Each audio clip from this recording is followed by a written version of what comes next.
Jadi kalau kita ketemui pesakit diabetes yang jadi hypo, tak sedar diri, apa yang tuan-tuan dan puan-puan boleh buat? Tuan-tuan dan puan-puan, kadang-kadang tambah mereka yang ada saudara mara, mak bapa ataupun adik-beradik yang punya penyakit diabetes, kadang apabila mereka menjadi hypo, hingga dia tak sedar diri, pengsan, jatuh atas lantai, jangan masuk air manis ke dalam mulut dia. Nanti takut air manis masuk dalam paru-paru, dapat pneumonia, ya, bahaya.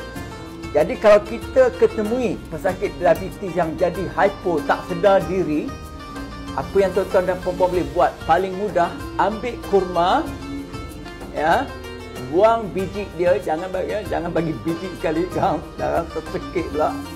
Ambil kurma tu, calit dalam kerongga, ya, benda dia.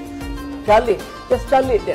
Tak payah suruh dia telan tu kurma, sebab dia tak sedar diri tau. Sebab tu kurma tiap tadi yang seperti saya sebut tadi, 3-4 biji boleh naik gula daripada sebanyak 6 tau, boleh naik, ya. So salah satu rawatan yang efektif yang berkesan untuk hypo di rumah-rumah, ya. Jangan lupa, jangan bagi air, ya.